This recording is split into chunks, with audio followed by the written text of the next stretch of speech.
It's your boy Chefbaker. Welcome back to the channel. How y'all boys doing? Huh? How y'all doing? We're gonna do something a little different today, cause as you know, you're not living under a rock in the basketball world. JJ Redick went crazy. JJ Redick was on First Take. He'll let it all hang out. You feel me? But the crazy thing about this situation is that I've seen from it is that a lot of people are attacking JJ Redick, but not attacking his points. And we're gonna get into all of that, you know what I'm saying? But without further ado, anyway, real quick, if you're new to the channel, subscribe to your boy. You know what I'm saying? Also, drop a like on the video. It helps me with the algorithm, you feel me? But anyway, let's get into it. Let's see what he said on First Take. Let's discuss it, you know what I'm saying? I'll give my thoughts about it. I've seen the trend for years. What's the trend? The trend is always making excuses. Doc, we get it. Taking over a team in the middle of the season is hard. It's hard. We get it. Just like getting traded in the middle of the season is hard for a player. We get it. But it's always an excuse. It's always throwing your team under the bus. They lose to Memphis. Oh, it's his players' fault. Memphis was playing G League guys and two-way guys. And then you look at his quotes over the weekend. Now he wants to take credit for the James Harden trade to the Clippers working out. He wants credit for that. There's never accountability with that guy. No boy say There's laughing. never accountability. Well, let me say a couple of things. Number one, that's a very serious thing to say, and we should take it serious because we should take it serious. You can take it serious. He seemed pretty serious. Let me finish. We should take it serious because you played for him. So for you to say something like that, it matters. That's number one. Number two, I'm going to say this because Doc Rivers needs to hear, and I got love for him, but he needs to hear this, okay? Just go out there and coach. If it doesn't work out in Milwaukee, Because here's the deal. That's it. You were playing an advisor's role in Milwaukee, and all of a sudden now you're the head coach. People haven't brought that up, and the more you talk about how difficult this is, the more it brings attention to, wait a minute, nobody's trying to hear that. You got the job, go win. Go win. Yeah. It's just that simple because it didn't happen in LA all of those years with the Clippers. It didn't happen. Didn't happen in Philadelphia. And now, I've said this, JJ, the second he got the job. If Doc Rivers doesn't, I'm not talking about this season because he came in there halfway through, but if Doc Rivers between this year and next season doesn't win, I think it'll be his last head coaching job in the NBA. But you probably should. Like, what are we talking about? It probably should be his last coaching job. We're going to get into that. But anyway, what did Austin Rivers have to say, right? First off, I don't feel responsible to take off for my dad. He's a grown man. He could do his own thing. But in this regard, I just simply don't agree with it. For someone who's not accountable, he seems to always be held responsible, considering he's the guy that's always fired when things don't go right. He got fired in the bubble for a 3-1 lead versus the Denver Nuggets, which in half his team didn't want to be there. They had players saying that their mind wasn't there. That's disingenuous. He got fired in the bubble after a 3-1 lead because players said they didn't want to be in there. Oh, so we're just going to forget all the other Clipper years? Okay. That's cool. We're just going to figure out them other Clipper years. He had guys leave. That happened. Then he gets fired for losing to a team that was favored over him, which was the Celtics last year. It seems like he's always responsible.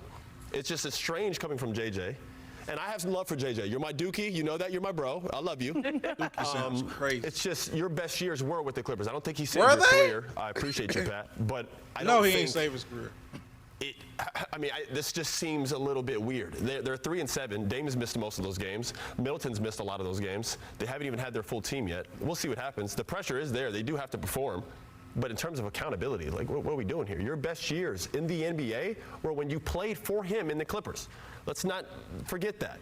I don't know if there's like frustration there or there's tension there between you. I know a lot of times we had to sit you towards the end of the game due to defensive reasons, but you had your best years as a starter there, especially our whole system was drafted around you because you're a shooter. You're not a guy who can put the ball on the floor. You were a strictly shoot guy. You're not like Klay Thompson or Steph who could put the ball on the floor. You were a guy who could catch and shoot, and you did it at a high level. Hell of a career, by the way.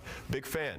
But your best years were under him. It's just very ironic and kind of weird that you have this energy towards him in terms of him never, ever being accountable, considering he's always been responsible.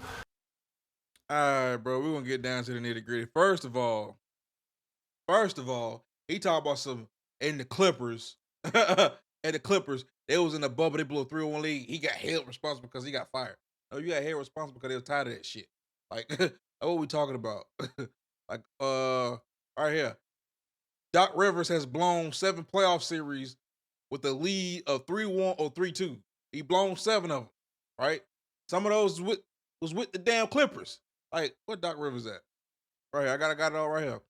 Doc Rivers with the Clippers for 1, 2, 3, 4, 5, 6, 7 fucking years, and he blew a couple leads in those years. And you could try to tell me, oh, he got held responsible because that one loss in the bubble when it was up 3-1 and they lost that lead. No, it was a culmination of them 7 years of them losing. Don't just be like, oh, it was the guys didn't want to beat us. But no, it was all them years he was with the Clippers. Like, come on, bro. Let's be real, bro. And just look at the talent. But anyway, just look at the talent. But anyway, so then he says his best years were with Doc. So you go to JJ Redick, right? And you go to LA Clippers. Right here, you got the LA Clippers. 15, 16, 16, 15, 47% from three. Now his best shooting percentage was from three with the LA Clippers. I give him that. And what's the assists? 1.4. Almost a steal, whatever. But with Philly, 17 points, 18 points. 46 from the field, 44, 42, 39, might as well say 40. So he's still shooting good splits. His assists went up. He was more of a playmaker in Philly. So almost three again. So, like, I would argue if his best years were with the Clippers. Right? You can make an argument, right? You could probably say his best years were with the Philadelphia, even though it was 2 compared to 4. And then 18 in the playoffs, 13 in the playoffs. And then you look at the playoff numbers. And this year right here, he didn't even get 10. I don't know what happened that year. So yeah, you can make an argument. He might have played. He was a better playmaker. He was a better ball handler with Philadelphia. So let's get that straight. I remember I heard I seen Patrick Beverly said they probably should have took you out because you were getting torched by James Harden. All right, cool, bet. All right, I think JJ Redick responded to that. What is that? Right here. But JJ Redick, luckily they got cameras in the arena. All right, so he gives you the stats on when he was guarding James Harden. Let's listen to it. Tired of the excuses from Doc Rivers. Then Pat Bev fires back. This man, Doc, actually saved your career. He started you when no one else wanted to. You retire and go on TV and say that. On my text chain, can I tell you what JJ said to respond to you? Pat, my guy, I had a 4-year offer with player option for the same money to be a starter for a different team. Fuck out of here. Save my career. But you're saying that he's being disloyal to Doc. That's all I'm saying. Getting thrown in the fire middle of a season, that's really not natural for a coach. Obviously, it's natural for players. And you go accountability. Should Doc be held accountable for playing you that 3-1 series when the Rockets, when we walked y'all ass down 3-1? Should he be accountable and be like, you know what, let me get JJ Redick off James Harden? If I'm being honest, he should have started Jamal Crawford. Jamal Crawford was the best six man. Like, he is a six man. So if you're like, do we have... And here's the thing. And here's where, like, you can't listen to what basketball players say. So JJ Redick put the stats out. As you can see, he did fairly decent on James Harden. You should have started Jamal Crawford. I just know this off the top of the dome myself. In the playoffs, for his career, if you look at the numbers, Jamal Crawford ain't that damn good. So he's already not a good defender. And you're going to put him on James Harden, where when he's not guarding James Harden, he has struggled in the playoffs for his career. Like, look at these split 36% from the field, 39, 38, 39, 36, 37, 42, 44. Like, from three-point line, 36, 35, 27, 34, 24, 19, 24. Like, historically in the playoffs, he's not that damn good. So then you're going to put him on James Harden or put him instead of JJ Redick, trying to say that he would be a better option than JJ Redick. If he got to guard James Harden, you see his numbers when he got to guard. He doesn't have to guard James Harden. He got to guard James Harden. His numbers might even look even worse. Like, what are we talking about? Oh, put in Jamal Crawford. That's some bullshit. like, get that up out of here. And so then you want to talk about the accountability portion. It's crazy because everybody's attacking JJ Redick. They ain't attacking his points. Like, is he accountable? And like, back to what Austin Rivers said, right? Austin Rivers, what he say? He said, we talked about the 3-1 lead and Clippers. Then he said he got held accountable for losing to a better team in Philly, right? Well, let's take a look, right? Where is it at? Was it this one? So right here. How many point blank misses we had at the rim, how many fast breaks that we blew in transition where we didn't get anything out of and they got something. But the last part of that, we just did not trust each other. We didn't trust the open guy tonight.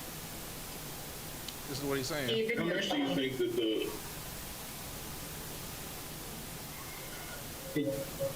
Doc, you think Ben Simmons can still be a point guard for a championship team like the one you guys want to become? Yeah, David, I don't know that question or the answer to that right now.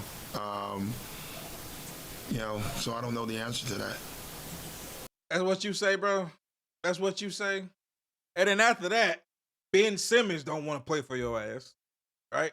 So we gonna chalk it up to him getting fired from Philly because he got held accountable. No, now Ben Simmons don't want to play for your ass, right? And then next, James Harden.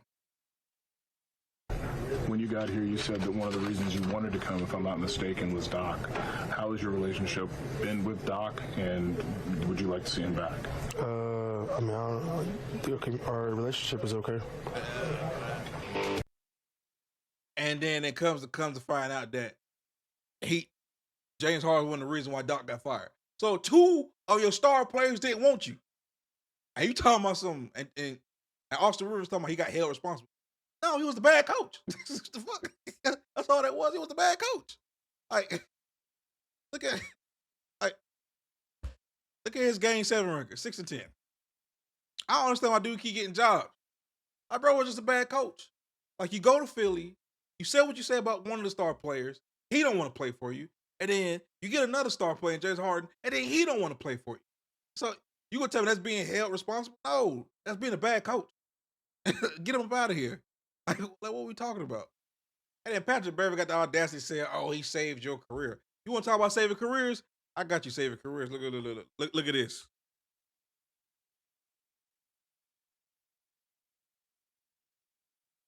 Uh-oh. I got your saving careers. You want to know who saved somebody's career? You want to talk about saving careers? You want to talk about saving careers? These three mofos right here. They saved Doc Rivers' career. How about that? You know what I'm saying? Bro, didn't nobody address what that man said. They attacked JJ Redick. They saved that man's career. That man's still living off that ring. That is crazy. That is crazy. Did nobody address what JJ Redick said? They just attacked JJ Redick. It is what it is. And I agree. He can't get it done next season. We're not gonna count this season. He came in midway. He can't get it done next season. I don't see why somebody should hire this. That's my thought. Anyway, what you think about the video? Leave a comment, drop a like, subscribe to the channel if you're new. I ain't got nothing to say about this situation. I'm out. Peace.